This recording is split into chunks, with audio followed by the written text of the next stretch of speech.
everybody, it's Erin from the Rooted Family with today's tip. I am hiding out in my minivan today because I have a bunch of girls doing a baking competition in my kitchen. And if you've ever had tween girls over your house, you know that you can't make a video because there's screaming going on every 5 seconds and they're having tons of fun.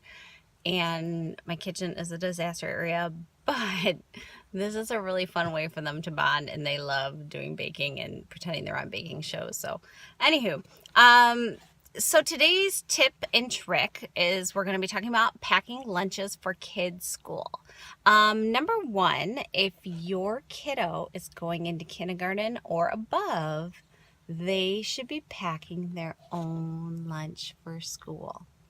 And I know you might be like, what the heck, that we can't fit one more thing in our morning.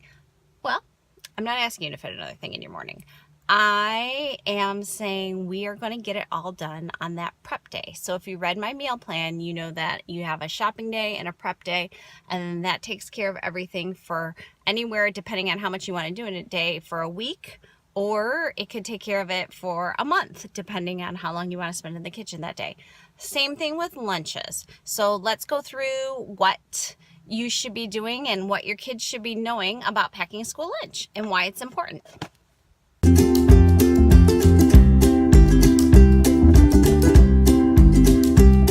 Okay, so step one is why I'm holding this is what we use, and you can use any. Amazon has a bajillion.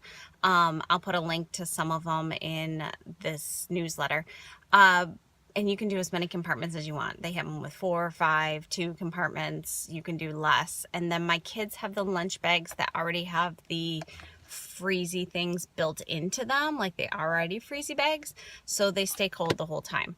And then the reason why I always say kids need to pack their own lunches and pack their own snacks, and you guys to have a conversation about it, is because they really need to make, when they become kindergarten and up, they need to having some power with what they're choosing to eat, and for you to guide them. So as parents, when we think of parents as leaders, we really need to lead our kids into healthy food decisions. And if we're always making their food decisions for them, like we're packing their lunch for them all the time, then they're not able to make their own healthy food choices. And what we really want to encourage them to do is to make their own healthy food choices, even when you're not around. So for my kiddos, they pack all their lunches on Sunday, our prep day, for the whole week of school. And what we do Saturday is we just sit down. I will post my pin board for Pinterest so you can look at all of them, but basically we just take a quick scroll through my kid lunch pin board, and they sort of reminds them or jars their memory about what they might want to have in their lunches, and then we do a little grocery shop for that for the week. And it's nice because they do have to have some compromise. Like, I'm not going to buy 18 different kinds of whatever they want. If one wants turkey and one wants ham that week, I'm probably only buying one. So they're going to have to compromise. And then the next week we can get the next one. I'm just that way. So anyway, because they might only want it for one of their lunches. And what we do is we plan out our lunches so that everybody has to have a protein. Everybody has to have a healthy fat, everybody has to have a fruit, and everybody has to have a vegetable. And they know that. And tomorrow's tip is I actually have a little printout that I can give you guys for that. So protein, healthy fat, fruit, and a vegetable.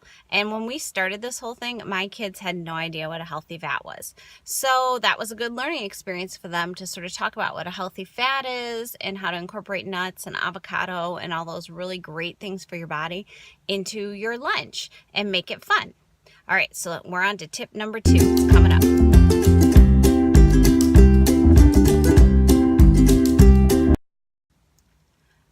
So the second thing you should know, and why it's important for kids to make healthy food choices, is you actually have more serotonin neurotransmitters in your gut than you do in your brain. So what you eat directly impacts how you feel, how your emotional state is, and then regulates whether or not you are able to pay attention and focus.